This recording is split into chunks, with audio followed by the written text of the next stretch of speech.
ఒక శ్రేష్టమైనటువంటి అంశాన్ని మాట్లాడుకుందాం ఇది మనం. మరి నిన్న కూడా మాట్లాడుకుని ఉంటారు, చాలా మంది వినుండొచ్చు. అయినా కూడా 10 నిమిషాలు ధ్యానం చేసుకుందాం. పశ్చాత్తాపడినటువంటి వారి గురించి మాట్లాడుకుందాం. ఇద్దరి గురించి మాట్లాడుకుందాము. పశ్చాత్తాపడిన వారు ఎవరు, వారి గురించి మాట్లాడుకుందాం. లూకా గారు రాసిన సువార్త 23వ అధ్యాయము. లూకా గారు రాసిన సువార్త 23వ అధ్యాయము 35వ వచనం నుండి చదువుతున్నానండి. 35వ వచనం. ఇక్కడ సందర్భం ఏంటంటే, యేసుక్రీస్తు వారిని కపాలమనబడినటువంటి స్థలానికి తీసుకుని వచ్చి అక్కడ కుడివైపున ఒకరిని, ఎడమ వైపున ఒకరిని, నేరస్తులను క్రీస్తు వారితో కూడా సిలువ వేయబడడం జరుగుతుంది. ఆ తర్వాత యేసుక్రీస్తు వారిని ఎవరైతే సిలువ వేశారో వారిని గురించి దేవునితో విజ్ఞాపన ప్రార్థన చేయడం జరుగుతుంది. ఏమని అంటే, సిలువ మీద పలికినటువంటి మాట ప్రకారముగా, తండ్రి వీరేమి చేస్తున్నారో వీరెరువురు కనుక వీరిని క్షమించమని క్రీస్తు వారు దేవునికి వారి గురించి మనవి చేస్తూ క్షమించమని వేడుకుంటున్నట్లుగా మనం చూస్తున్నాము. ఆ తర్వాత క్రీస్తు వారి యొక్క వస్త్రాలు పంచుకోవడానికి చీట్లు వేసుకోవడం చూసాము. ఇప్పుడు చూద్దాము 35వ వచనం నుండి చదువుకుందాం. ప్రజలు, లూకా గారు రాసిన సువార్త 23వ అధ్యాయము 35వ వచనము. ప్రజలు నిలువబడి చూచుచుండిరి. అక్కడ ఉన్నటువంటి ప్రజలందరూ కూడా నిలువబడి చూస్తూ ఉన్నారు. అధికారులను, వీడు ఇతరులను రక్షించును, వీడు దేవుడేర్పరుచుకుని క్రీస్తు అయిన ఎడల తన్ను తాను రక్షించుకోనని అపహసించిరి. గమనించారా ప్రియులారా? అంటున్నారు, అధికారులు అంటున్నారు, అందరూ నిలబడి చూస్తూ ఉన్నారు. అధికారులు కూడా అంటున్నారు ఏమనంటే, వీడు ఇతరులను రక్షించును అన్నాడా, రక్షించెను అన్నాడా? చెప్పండమ్మా. రక్షించను అన్నాడా, రక్షించును అన్నాడా? రక్షిస్తాడు అన్నాడా, రక్షించాడు అన్నాడా? అంటే రక్షించునంటే ఆల్రెడీ రక్షించేశాడు అనే చెప్తున్నట్ట. రక్షించేశాడు. వీడు ఇతరులను రక్షించేశాడు. వీడు దేవుడు ఏర్పరచుకొనిన క్రీస్తు అయితే, ఏమా, దేవుడు ఏర్పరచుకొనిన క్రీస్తు అయిన ఎడల తన్ను తాను రక్షించుకొనునని అపహసించిరి. చూసారా ఏమని అవకాశం చేస్తూ ఉన్నారు? దేవుడు ఏర్పరచుకున్నటువంటి క్రీస్తు అయితే తన్ను తాను రక్షించుకుంటాడు అంటే సీరియస్ గా అనడం లేదండి. ఇతరులనైతే రక్షించాడు, అది వాస్తవమే. కానీ తన్ను తాను రక్షించుకుంటాడు అన్నట్లుగా ఎగతాళి చేస్తున్నారు. అంటే తనను తాను రక్షించుకోలేడు, వేరే వారిని అయితే రక్షిస్తాడు కానీ తననైతే రక్షించుకొనలేడు అన్నట్లుగా ఎగతాళి చేస్తున్నారు. అంతటా సైనికులు ఆయన ఎద్దుకు వచ్చి ఆయనకు చిరకనిచ్చి, 36వ వచనము, మా సైనికులు వచ్చారు యేసుక్రీస్తు వారి దగ్గరకి, చిరకనిచ్చేశారు. ఇచ్చిన తర్వాత, నీవు యూదుల రాజువైతే నిన్ను నీవే రక్షించుకోమని ఆయనను అపహసించారు. ఎంతమంది చేశారు? అంతకుముందు అధికారులు కూడా చేశారు. ఇప్పుడు ఎవరు చేస్తున్నారు? ఇందాక అధికారులు అందరినైతే రక్షిస్తాడు కానీ తను తాను రక్షించుకోలేడని అపహసించారు అధికారులు. ఇప్పుడు ఎవరండి ఎగతాళి చేస్తూ ఉంది? సెకండ్ సమయంలో ఎవరండి ఎగతాళి చేస్తుంది? ఏమా, మొదటైతే అధికారులు వచ్చి ఇతరులను రక్షిస్తాడు, తను తాను రక్షించుకుంటాడని ఎగతాళి చేశారు. ఇప్పుడు ఇంకొకరు ఎగతాళి చేస్తున్నారు. వాళ్ళు ఎవరు? 26వ వచనంలోనే ఉంది. ఇంకొకసారి ఎవరంటే, అంతటా సైనికులు ఆయన యుద్ధకు వచ్చి, అంతకు ముందేమో అధికారులు వచ్చి మాట్లాడారు, ఇప్పుడు సైనికులు మాట్లాడుతున్నారు. ఏమని? చిరకనిచ్చి, నీవు యూదుల రాజువైతే నిన్ను నీవే రక్షించుకొనుమని ఆయనను అపహసించిరి. సైనికులేమో యూదుల రాజువైతే అంటున్నారు. అంతకు ముందు అధికారులు ఏం చెప్తున్నారు? నువ్వు దేవుడు ఏర్పరచుకున్న క్రీస్తు అయితే నిన్ను నీవు రక్షించుకో అంటున్నారు. సైనికులు ఏమంటున్నారు? నీవు యూదుల రాజువైతే నిన్ను నీవే రక్షించుకో అని అపహాస్యం చేస్తున్నారు. అమ్మా, అధికారులు అపహాస్యం చేశారు, సైనికులు అపహాస్యం చేశారు. ఇతడు యూదుల రాజని పై విలాసము కూడా ఆయనకు పైగా వ్రాయబడెను. రాసేశారు. పై విలాసము అంటే INRI అని అక్కడ క్రాస్ మీద ఉంటుందండి. INRI క్యాపిటల్ లెటర్స్ అంటే అర్థం ఏంటంటే యూదుల రాజు, యూదుల రాజు అని అర్థము. INRI ఏమ్మా ఈ విధంగా వ్రాయబడి ఉంది. ఇక చూడండి, మనము ఇక్కడ నుండే బాగా జాగ్రత్తగా ఆలోచించుకోవాలి. వ్రేలాడ వేయబడిన ఆ నేరస్తులలో యేసుక్రీస్తు వారికి ఈ రెండు వైపులా ఇద్దరు దొంగలను, కుడివైపున ఒకరిని ఎడమ వైపున ఒకరిని నేరస్తులను సిలువ వేయడం చూసాం, మనం గమనించాము. అయితే ఈ వ్రేలాడ వేయబడినటువంటి ఆ ఇద్దరు నేరస్తుల్లో కూడా ఒక ఆయన అంటున్నాడు, ఎవరు కుడివైపున ఉన్నటువంటి వాడా ఎడమ వైపున ఉన్నటువంటి వాడా ఎవరో తెలియదు, కానీ ఇద్దరు కూడా వ్రేలాడ వేయబడినటువంటి ఆ ఇద్దరు నేరస్తులలో ఒకడు మాత్రమే అంటున్నాడు, క్రీస్తు వారిని దూషిస్తూ, నీవు క్రీస్తువు కదా. 39వ వచనం, నిన్ను నీవు రక్షించుకొనుము, మమ్మను కూడా రక్షించమని చెప్పాను. ఇప్పుడు ప్రశ్న అడుగుతున్నా, ఈయన అపహసించాడా లేదా దూషించాడా? ఈ వ్రేలాడ వేయబడినటువంటి ఇద్దరు నేరస్తుల్లో అపహాసం చేశాడా దూషించాడా? అపహాసించాడు. అంతకు ముందు అధికారులు అపహసించారు, ఆ తర్వాత సైనికులు కూడా అపహసించారు, ఎగతాళి చేశారు. ఇప్పుడు వ్రేలాడ వేయబడినటువంటి ఇద్దరు నేరస్తులు ఒక ఆయన అంటున్నాడు 39వ వచనంలో, ఆయనను దూషించుచు ఏమన్నాడు? దూషించడం అంటే అపహాస్యం చేయటం అండి. దూషించడం అంటే తిట్టడం. తిట్టు, నీవు క్రీస్తువు కదా, నిన్ను నీవు రక్షించుకును, మమ్మను కూడా రక్షించమని చెప్పాను. చూసారా అంటున్నాడు, నువ్వు క్రీస్తువే కదా, నిన్ను నువ్వు రక్షించుకో, ఆ తర్వాత మమ్మను కూడా రక్షించు. ఏండి ఒక మాట చెప్తా, ఎంత కఠినమైనటువంటి పరిస్థితుల్లో ఉన్నాడో ఆ యొక్క నేరస్తుడికి అర్థం కావట్లేదండి. ఇంకా కొద్ది నిమిషాల్లోనో లేదా కొన్ని సెకండ్లలోనో తన ప్రాణమే పోవచ్చు. అలాంటి భయంకరమైనటువంటి పరిస్థితుల్లో ఉన్నటువంటి నేరస్తుడు మాట్లాడుతున్నాడు, దూషిస్తున్నాడు. ముందే లాస్ట్ సమయంలో కూడా చాలా మంది మారండి. ఎన్ని సంవత్సరాలు ఇస్తాడో దేవుడు మనకు తెలుసా? ఏమండి, 30 సంవత్సరాలు ఇస్తే చాలండి. ఇంకా ఇక లెక్క పెట్టుకోవాలి. ఈ దినాల్లో నిజంగా ఆయుష్ అంటే 30 సంవత్సరాలు పూర్తిగా ఇస్తే చాలా మంచి ఆరోగ్యమే ఆయుష్ అని అనుకోవాలి. ఏమండి, లాస్ట్ సమయంలో కూడా మారమండి.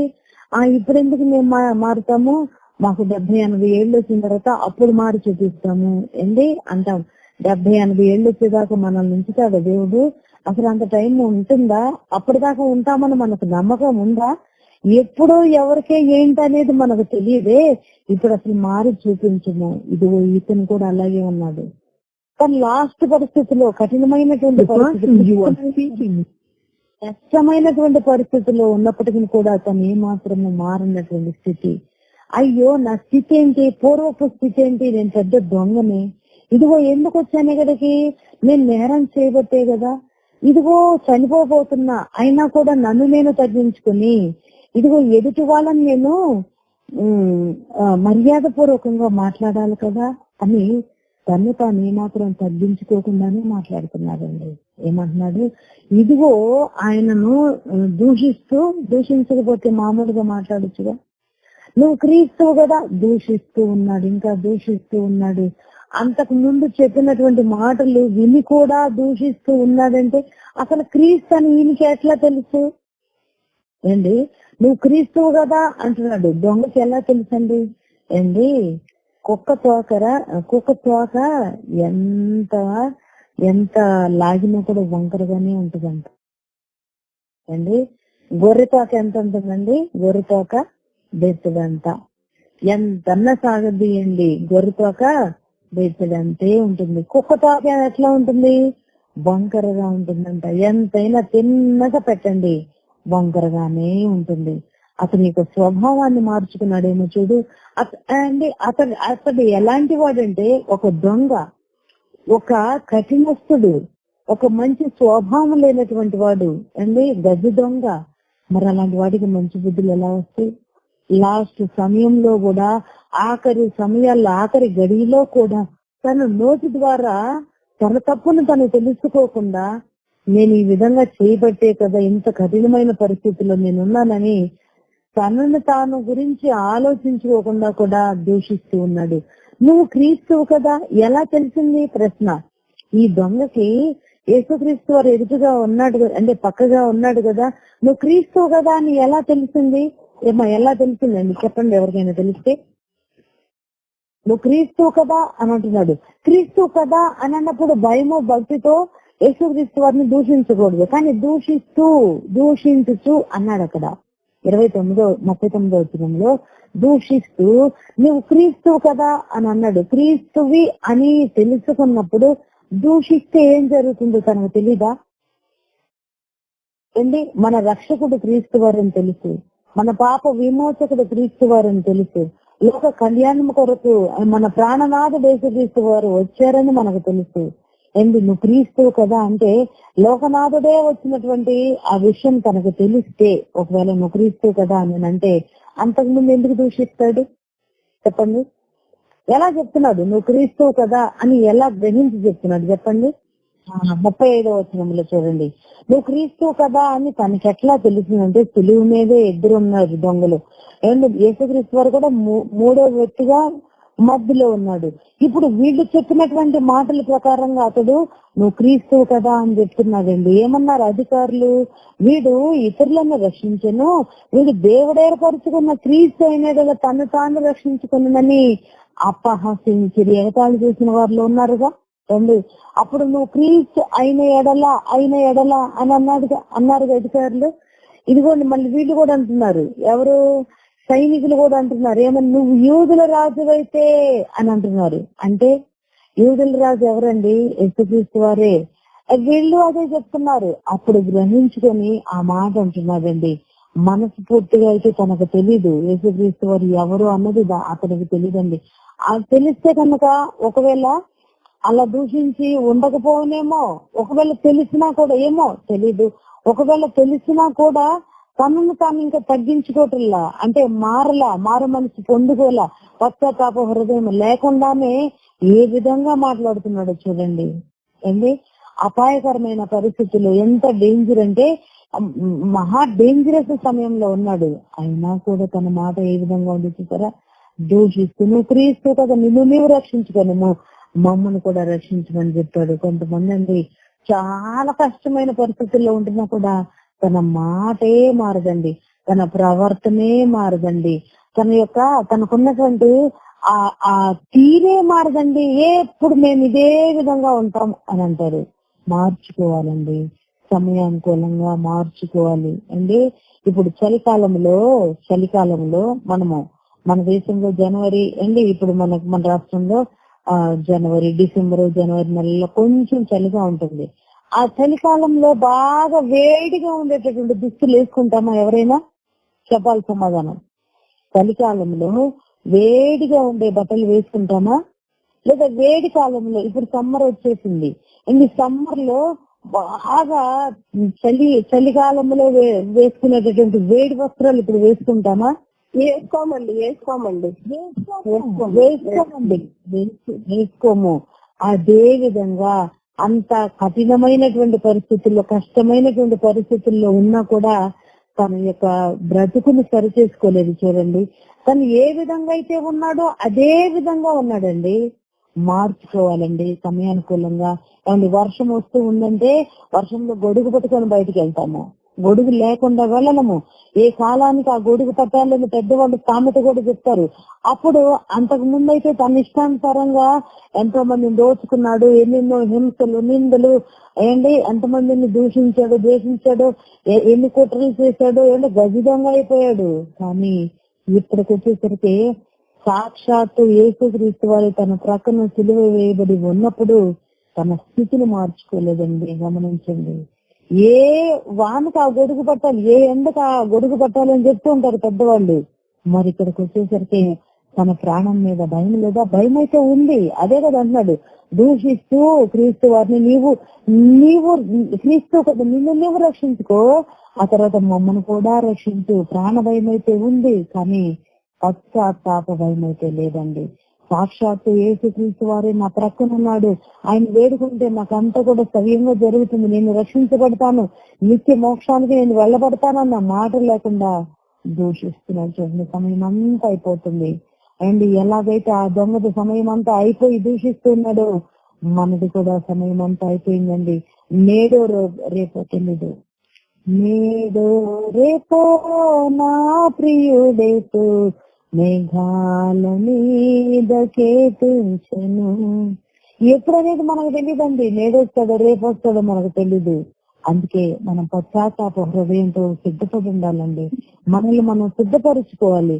ఆ సిద్ధపాటు లేకుండా, ఆ పశ్చాత్తాపం లేకుండా ఈ విధంగా మాట్లాడుతున్నాడు చూడండి. అయితే ఈ విధంగా మాట్లాడి మమ్మల్ని కూడా రక్షించు అని చెప్పాడు. అయితే రెండవ దొంగ చెప్తున్నాడు, అతను గద్దించి ఎందుకు గద్దిస్తున్నాడు?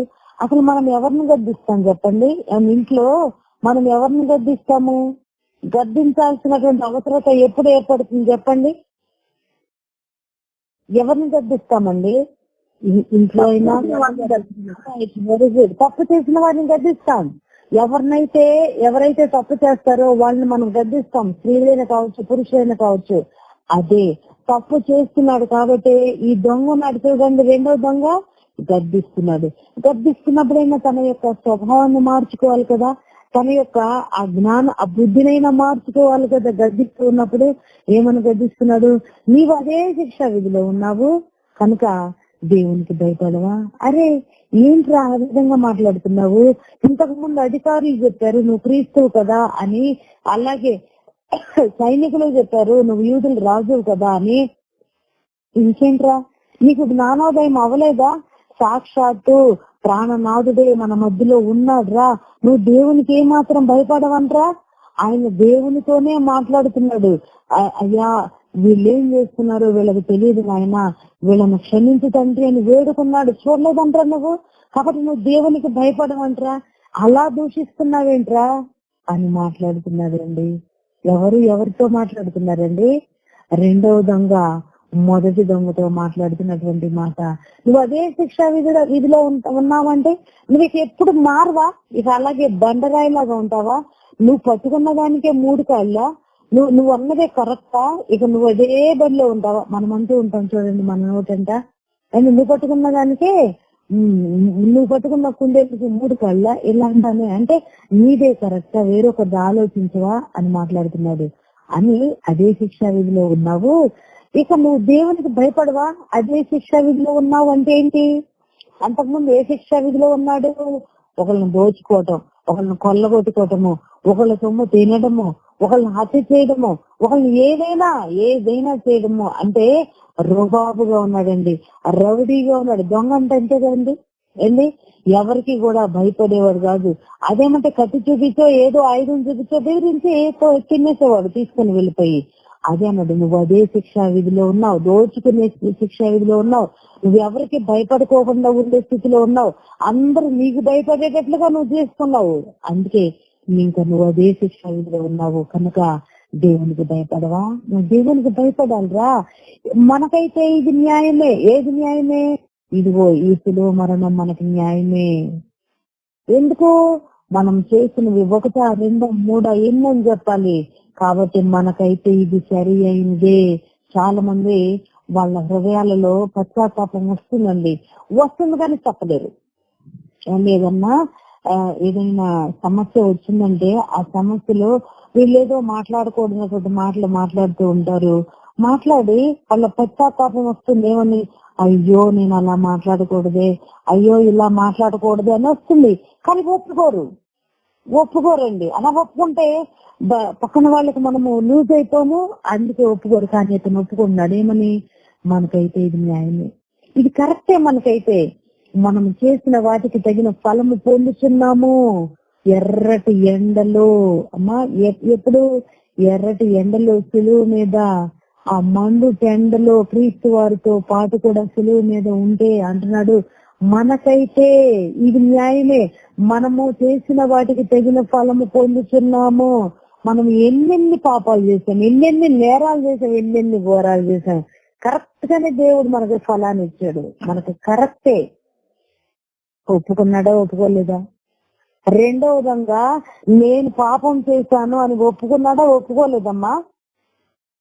ఒప్పుకున్నాడు, ఒప్పుకున్నాడమ్మా, ఒప్పుకున్నాడు కాబట్టి అంటున్నాడు. అన్నాడు, ఏమన్నాడు? మనకైతే మనం చేసిన వాటికి తగిన ఫలాన్ని మనం పొందుతున్నాము, కానీ ఈయన ఏ తప్పిదమ్మనో చేయలేదని చెప్పి ఆయనను చూసి యేసు, నీవు నీ రాజ్యములోనికి వచ్చినప్పుడు నన్ను జ్ఞాపకం చేసుకోనమని, అందుకు ఆయన వానితో చేసుకోనమనను. అందుకని వానితో నేడు నీవు నాతో కూడా పరదేశంలో ఉండవని నిశ్చయముగా నీతో చెప్పుచున్నానని. చూసారా ఎంత దూరం అండి? ఇద్దరు పక్క పక్కనే ఉన్నారు.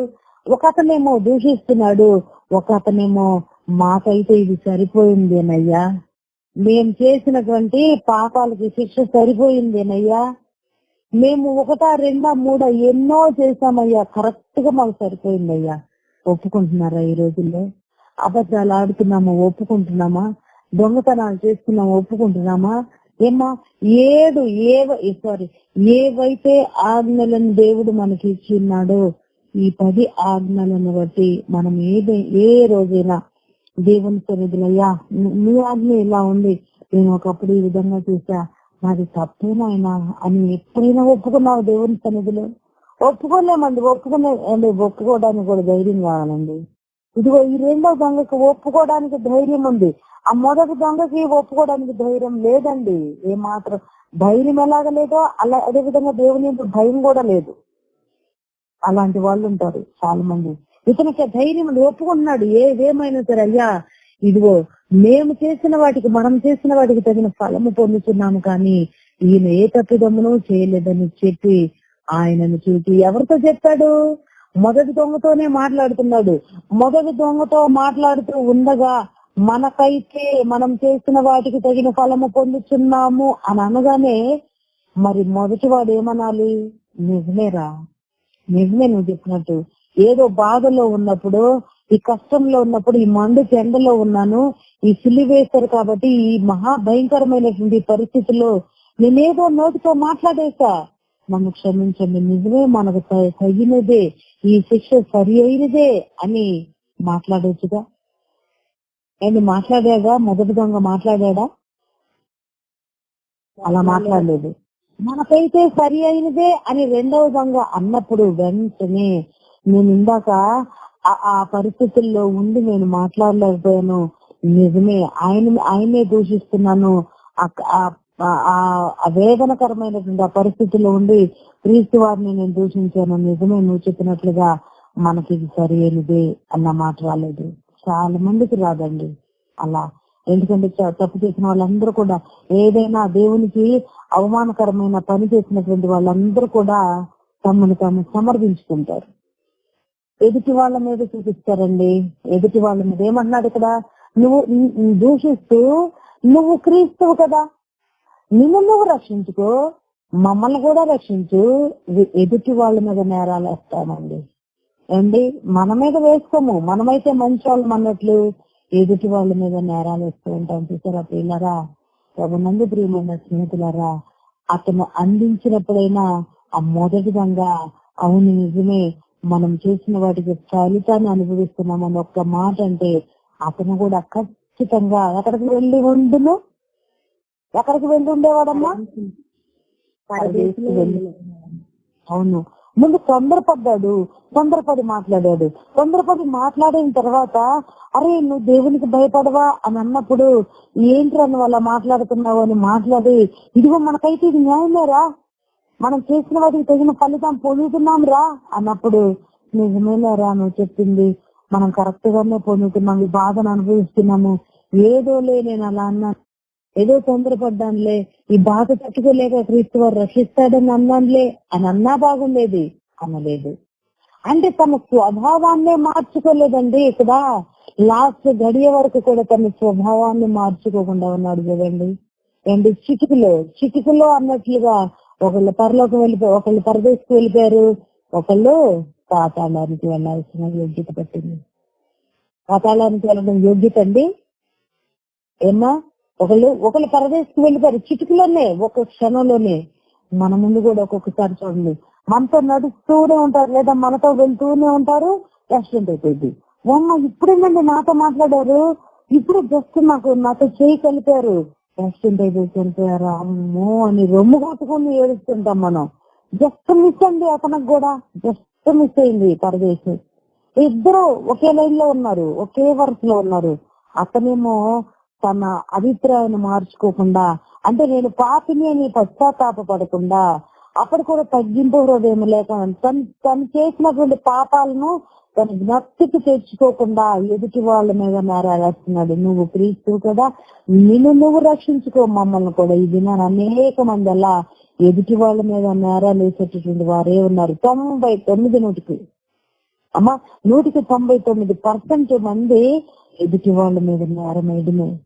వాళ్ళు పర్ఫెక్ట్ కాదండి, అయినా కూడా ఎదుటి వాళ్ళు పర్ఫెక్ట్ కావాలని కోరుకుంటుంటారు. మొదట ఎదుటి వాళ్ళు పర్ఫెక్ట్ గా ఉండాలని మనం ఎప్పుడు కోరుకోకూడదు. మనం పర్ఫెక్ట్ గా ఉన్నామా లేదా, మనం ఖచ్చితంగా ఉన్నామా లేదా, మనం నిజాయితీగా ఉన్నామా లేదా, నీతిగా ఉన్నామా లేదా. మనము కరెక్ట్ గా ఉంటే ఎదుటి వాళ్ళు కూడా కరెక్ట్ గా ఉంటారండి.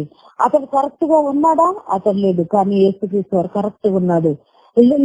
ఈ దొంగ కూడా ఒప్పుకుంటున్నాడు. ఒప్పుకునేటటువంటి సమయంలో అయిందేదో అయిపోయిందిలే, నేనేదో ఫాస్ట్ గా అనేసానులే, నిజమే మనకైతే ఇది న్యాయమే, తగిన ఫలాన్ని పొందుతున్నామని అన్నప్పుడు అండి చక్కగా పరదేశిది అతనికి కూడా ఇచ్చేవాడు. ఇవ్వడా అండి క్రీస్తు వారు, ఇవ్వడా అండి?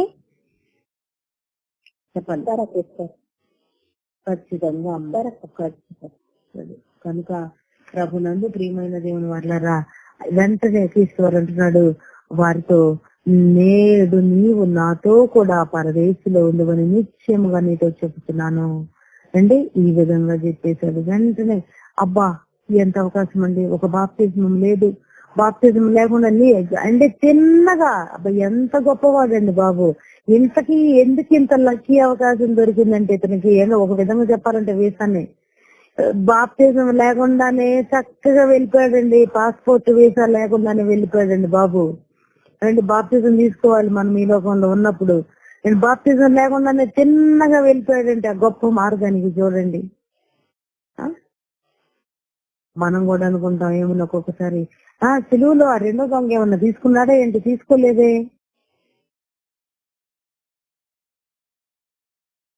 అండి, సిలువలో రెండో దొంగ తీసుకోలేదు కదా, మనం కూడా తీసుకోపోయినా కూడా పర్వాలేదు అండి. ఇప్పుడు నేను ఒక ప్రశ్న వేస్తున్నా, బాప్తిజం తీసుకోకుండా ఎవరైనా పరదేశికి వెళ్తారా?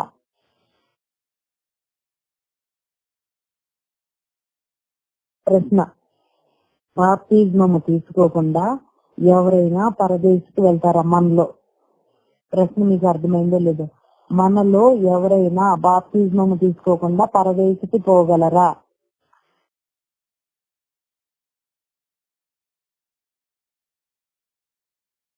అండి? ఎవరికి వినిపించట్లేదు అనుకుంటా. అమ్మా వినిపిస్తుందా అండి? వెళ్ళము, డౌటే లేదండి, వెళ్ళము. బాప్తిజం లేకుండా పరదేశికి వెళ్ళలేము. ఏంటండి ఇంకా అది తెలీదా? అందుకే కదా క్రీస్తు వారు మాదిరి చూపించడానికి తను యోర్దాను నదిలో బాప్తిజం తీసుకున్నారు.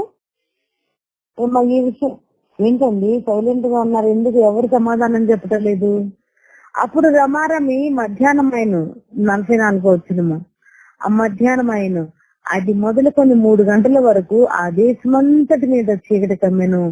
ఆ సూర్యుడు అదృశ్యుడాయను, గర్భాలయపు తెర నడిమికి చినిగెను. అప్పుడు యేసు గొప్ప శబ్దంతో కేకవేసి, తండ్రి నీ చేతికి నా ఆత్మను అప్పగించుకొనుచున్నానను ఆయన ఇలాగ చెప్పి ప్రాణం విడిచెను. శతాధిపతి జరిగినది చూసి ఈ మనుషులు నిజంగా నీతిమంతుడైందని చెప్పి దేవుని మహిమ పరచెను. చూసారా, ఆ చూచుటకే కూడి వచ్చిన స్త్రీలందరూ, ప్రజలందరూ జరిగిన కార్యాలను చూసి రొమ్ము కొట్టుకొంచు తిరిగి వెళ్ళి ఆయనకు నెలవైన వారందరూ గలిలయ నుండి ఆయనను వెంబడించిన స్త్రీలను దూరంగా నిల్చుండి వీటిని చూచుచుండేవి. చూసారమ్మా, మధ్యాహ్నము రమారమి మధ్యాహ్నం అయింది అండి. అప్పుడు మొదలుకొని 3 గంటల వరకు కూడా దేశం అంతటా చీకటి కమ్మింది అండి. ఆ తర్వాత సూర్యుడు కన్నీ పెంచలేదు, మొత్తం కూడా గర్భాలైపు తెరచిని చేసింది అండ్ మొత్తం చీకటి గమ్ముకుంది. క్రీస్తు వారు పెద్ద శబ్దంతో మాట్లాడుతున్నాడు, ఏమని? కేక వేస్తున్నాడు, తండ్రి నీ చేతికి నా ఆత్మను అప్పగించుకుంటున్నాను. అండి యూదులు తమ బిడ్డలకు ఒక ప్రార్థన నేర్పిస్తారంట. ఏంటి ప్రార్థన అంటే, రాత్రిపూట పండుకోబోయే ముందు యూదులు ప్రార్థించమంటారంట బిడ్డలతో. ఏమని?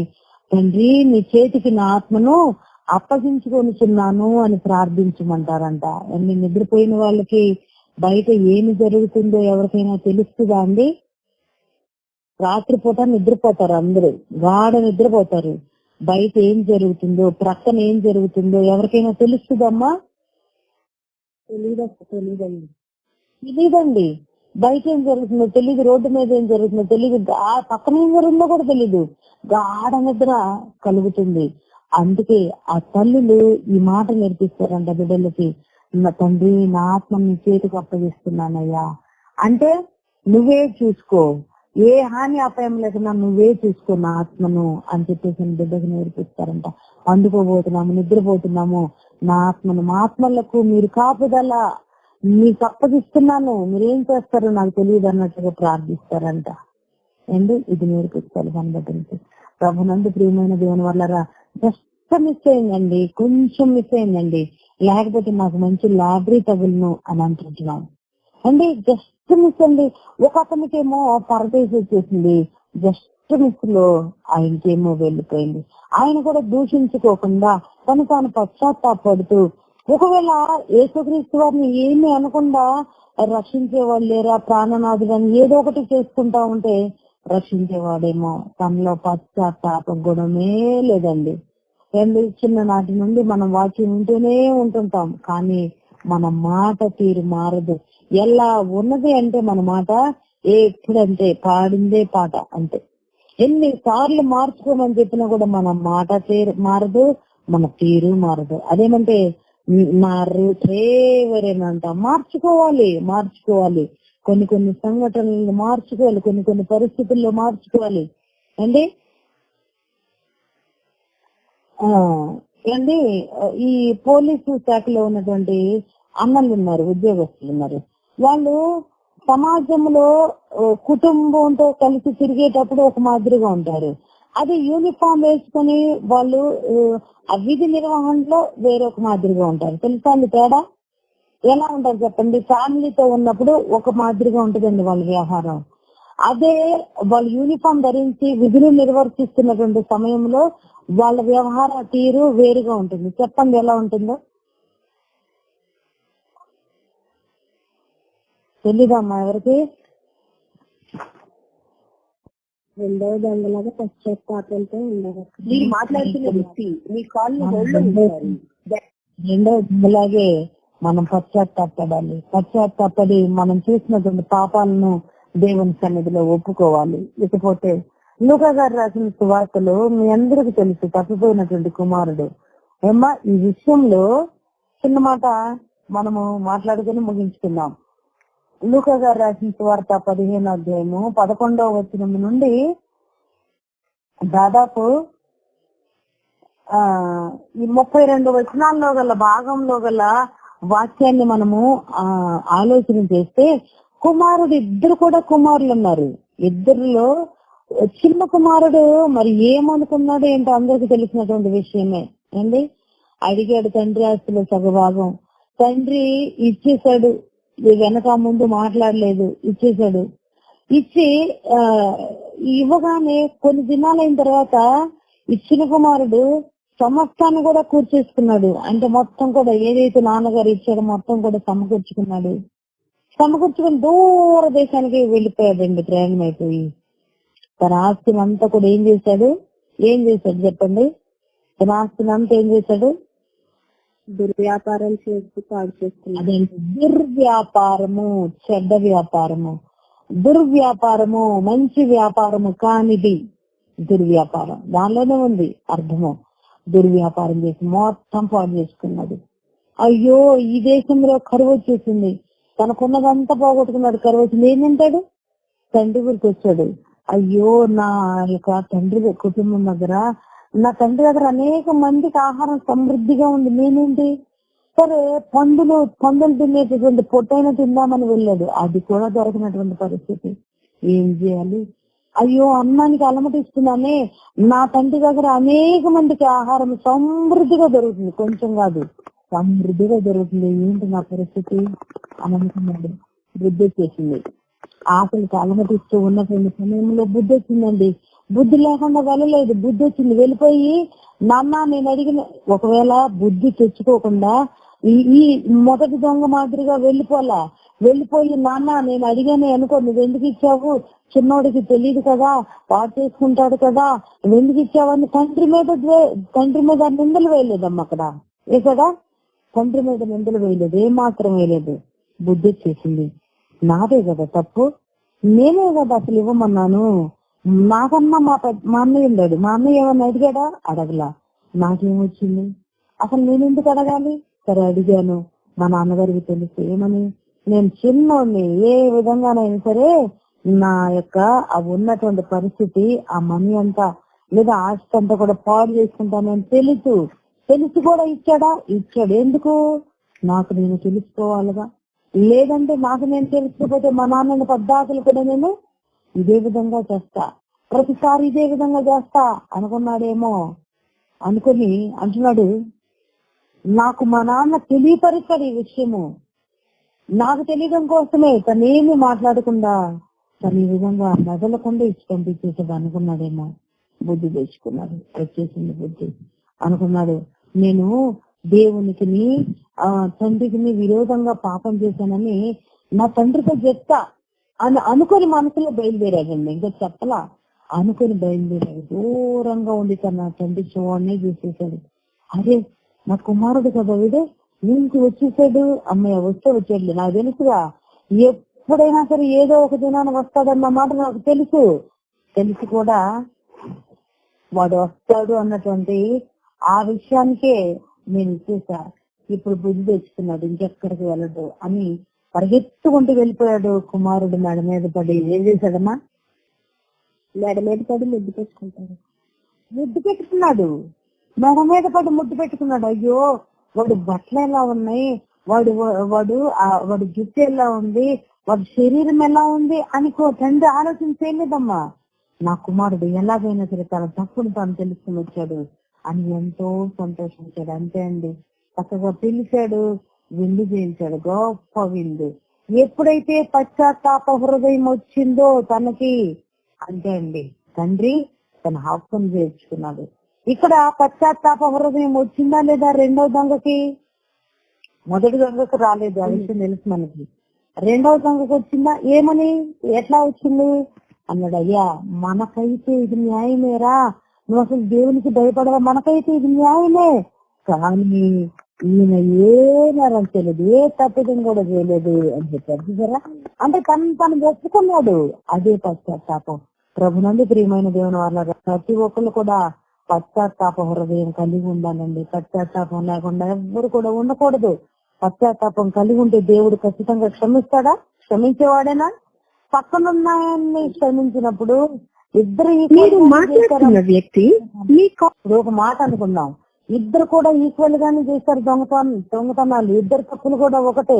కనుకనే శిలువ మీదకి ఇద్దరు ఒకేసారి ఎక్కబడ్డారు, శిలువ వేయించబడ్డారు ఒకేసారి. ఇద్దరు పాపం ఒకటే, ఇద్దరు నేరం ఒకటే. అయినా కూడా ఒకరు పశ్చాత్తాపడినందుకు ఏంటి మంచి గొప్ప ఆయనకి బహుమానం జరిగింది, అదృష్టమే జరిగింది. అన్నీ పరదేశకు వెళ్ళేటటువంటి స్థితి దొరికింది, యోగ్యత దొరికింది. కానీ అతనికైతే దొరకలేదు. గమనించారా? ప్రభునందు ప్రియమైన దేవుని వర్లారా, ప్రతి ఒక్కరు కూడా పశ్చాత్తాప హృదయాన్ని కలిగి ఉండవలసిందిగా మనం చేస్తున్నాము. కుమారుడు పశ్చాత్తాప హృదయం పొందుకున్నాడు, తండ్రి దగ్గరికి వెళ్ళగలిగాడు.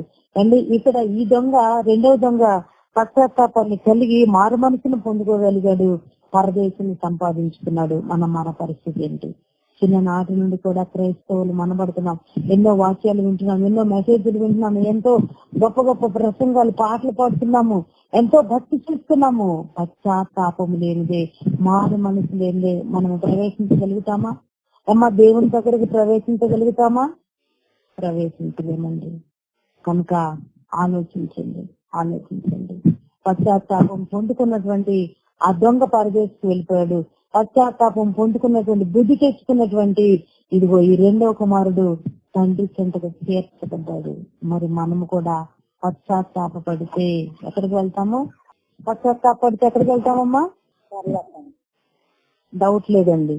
మారు మనసు పొందుకొని పశ్చాత్తాపడితే ఖచ్చితంగా ఎప్పుడు అప్పుడే కాదు, జీవితాంతం మనం పశ్చాత్తాపడుతూ ఆ మారు మనసును పోకుండానే అలా పొందుకుంటూనే ఉండాలి. ఖచ్చితంగా మనకి పరలోకం వస్తుంది.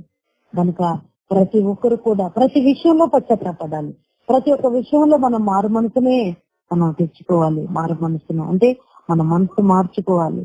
ఉన్నటువంటి మనసును తొలగించుకొని యేసుక్రీస్తు వారు ఏ విధంగా అయితే ఈ లోకానికి వచ్చినారో మరి రిక్తునిగా ఏమి లేనివాడిగా, అన్ని ఉన్నా కూడా ఏమి లేనివాడిగా ఈ లోకానికి ఏ విధంగా వచ్చాడు. ఎందుకంటే అమ్మా మనందరి పాపాలను క్షమించి నిమిత్తమే వచ్చినారు. కనుక ఆ మన పాపాలను ఆయన భుజం మీద వేసుకుని మనలను తండ్రి దగ్గరకు చేర్చే నిమిత్తమై మనం చేసినటువంటి ఘోరమైనటువంటి ఈ తప్పులన్నీ కూడా తన శిలువలో తన భుజము మీద వేసుకుని మన కొరకు బలియాగంగా తన ప్రాణాన్ని సమర్పించాడు. కనుక ప్రభునందు ప్రియమైన దేవుని వల్ల ఆ యొక్క త్యాగాన్ని ఎవరు కూడా మరచిపోకుండా మరి క్రీస్తు వారి నామంలో ప్రతి ఒక్కరు బాప్తిజం తీసుకుని వారు తీసుకోవాల్సిందిగా మనం చేస్తూ క్షణక్షణం క్రీస్తు వారిని జ్ఞాపకాన్ని తెచ్చుకోవాల్సిందిగా మనం చేస్తూ మరి ఆయన వచ్చే వరకు కూడా రెండవ రాకడ వరకు కూడా మనం అందరము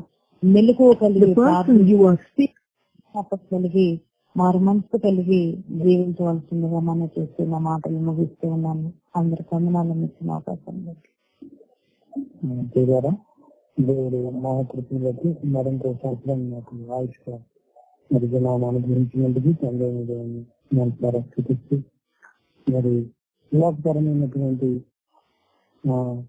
హడావులు ఎన్ని ఉన్నప్పటికీ కూడా మరి చక్కని ఆరోగ్యాన్ని, మంచి కుటుంబాన్ని, ఆత్మీయ కుటుంబాన్ని అనుభవించిన దేవునికి నేను మనసారా స్థితిని చెల్లించుకుంటున్నా. రేపు అధికారంలో మరి క్రీస్తు పునర్ధానాన్ని గురించి పాట ఉంటుంది. రేపు సాయంకాల సమయంలో మన ఆన్లైన్ కి కొత్త పరిచయం చేస్తున్నాను. జ్ఞాన కుమార్ అనకాపల్లి నుంచి రేపు సాయంకాలం ఒక చిన్న సబ్జెక్ట్ చెప్తారు. తర్వాత ఈ కార్యక్రమం తర్వాత వారు నాతో మాట్లాడమని కోరుకుంటూ మిగిలిన ప్రార్థన చేసి కార్యక్రమాన్ని ముగించుకున్నా. మరి ఇప్పటి వరకు ప్రార్థించిన ప్రతి వారికి కూడా నా ముందు అన్నాలు తెలియజేసుకుంటూ ప్రార్థనలు కొనసాగి మిగిలిన కృపా కనుకరం కలిగిన కనకండి ఉన్నతమైన దాన్ని స్తోత్రాలు చెల్లించుకుంటున్నాం. ప్రజా మరి నాకైతే ఎంతో మంది సహోదరులను, ఎంతో మంది సహోదరులను మరి కాంతిగా ఈ భూలోకంలో బతుకున్న నా బ్రతకాలలో నాకు అనుగ్రహించారు. అందరూ మరి తమ గలాలు ఇచ్చి ప్రార్థనలు ఎదుగుతుంది అంటారు కదా ఆయన. మరి ఇది పరిస్థితుల్లో మీ పిల్లల మనవలని మీరు విన్నారని నేను భావించుకుంటున్నాను. నేను జ్ఞాపకం చేసుకుని మరింత సంవత్సరాన్ని నాకు ఆయుష్గా ఇచ్చి మరి మమ్మల్ని మీ ప్రేమతో జ్ఞాపకం చేసుకున్నందుకు తండ్రి నేను ఆరోగ్యం నుంచి కాపాడుతున్నా మీ ప్రేమ కొరకు వస్తాను. 1వ తారీఖున సెలవు ముగించుకుని బయలుదేరి వెళ్ళమని ఉండగానైనా నేను అసలు జరిగేటటువంటి చిన్న ఎలాంటి ఆటంకాలు లేకుండా మళ్ళా తిరిగి క్యాజులు రావడానికి కూడా సహాయం అనుభవించమని మనం చేసుకుంటున్నాం. తండ్రి ఇది ఎంతమంది అయితే పిల్లల్లో కనెక్టెడ్ గా అనేక సంవత్సరాల నుంచి అభివృద్ధి కృషి చేసి ఈ కార్యక్రమానికి సహకారులుగా మీరు ఆకర్షించుకుని నిలబెట్టుకున్నారు. ప్రతి వారందరినీ బట్టి ప్రార్థన చేస్తున్నాం. పైగా మీ కృపను జ్ఞాపకం చేసుకోండి తండ్రి. దయగలిగిన ఎన్నిగలిగిన నామంతో మీ బిడ్డల కుటుంబాలను అప్పచెప్పుకుంటున్నాను. వారిని వారి కుటుంబాలను బిడ్డలను ఆశ్రయించండి తండ్రి. ఇదిగో వాక్యం చెప్పిన మీకు మాత్రమే జీవించండి, మంచి ఆరోగ్యం అనుభవించండి. పైగా మాకు ఇచ్చినటువంటి గర్భఫలాన్ని బట్టి మీ కృపంతో ఆసుపత్రి చూపించుకుంటున్నాం తండ్రి. మా మరణ పర్యంతం వరకు మరియు మా బిడ్డల తరాల వరకు నాయన తరతరాలకు ఈ కార్యక్రమాన్ని మీ బిడ్డల సహకారంతో నడిపించుకుని అనేక ఆత్మల వారం కలిగి మరి మాకు మిగిలిన జీవితం అంతా కృపని మరి మా బిడ్డల తరానికి అనుగ్రహించమని బతుమాలుకుంటున్నాం తండ్రి. కుటుంబానికి ఎంతమంది మరి రక్షకులుగా పెంచిన ఆయన వాక్యాన్ని వినిపింప చేస్తున్నారు. సువార్తికలను కుటుంబాలను జీవించే వారిని పరిచయం చాలా కాపాడండి. అలాగే నాయన నిన్న వాక్యం వ్యర్థంగా పోకుండా మీరు కట్టి ఫలింపచేయమని మనం చేసుకుంటూ నా తండ్రి మరొకసారినైనా అల్పమైన నన్ను జ్ఞాపకం చేసుకుని మరొక సంవత్సరాలు నాకు జీవిత కాలంలో అనుభవించండి. మీకు స్థితిని స్తోత్రం చెల్లించుకుంటూ తండ్రి మీ బిడ్డలు పడకలు చేస్తుండగా చక్కని నిద్రను అమస్ఫూర్తి కలిగినటువంటి క్షేమకరమైన క్షేమకరమైనటువంటి మరి ఆత్మ సంబంధమైనటువంటి రక్షణ అనుభవం అనుగ్రహించి మీ బిడ్డను కాపాడమని కోరుకుంటూ వారి దినం మాకు వచ్చింటే రేపటి దినాన్ని కూడా మన ఆత్మతో శక్తితో ఆరాధించేటటువంటి సహాయం అనుగ్రహించి నేను కోరుకుంటూ యేసుక్రీస్తు వారి అధికారమైన పరిశుద్ధమైన నామంలోని ఈ ప్రార్థన మనం క్షమయ నడిపించండి మనం పరిగెత్తండి. ఆమె త్వరలోకి కనుకైన దేవుని ప్రేమ లోకరక్షకుడైన క్రీస్తు వారి కృప పరిశుద్ధాత్మ సహాయం సదా మీకు మీ కుటుంబాలకు తోడయ్యండి. త్వరలో గుర్తింపు కొరకు జీవించేయండి దాకా. ఆమె మరి పిల్లగా సమాధానంగా పడుకుని చేరుకుంది. దేవుని మీ కుటుంబాలను దీవించింది కాక. మరి ఇంతవరకు ఓపికగా వాక్యం ఉన్నటువంటి వారికి మరి ప్రార్థన చేసినటువంటి వారికి అందరికీ నా నిండు వందనాలు శుభం తెలియజేస్తూ కార్యక్రమాన్ని కూడా నిలుస్తున్నాను. అందరికీ వందనాలు. దేవునికి స్తోత్రం.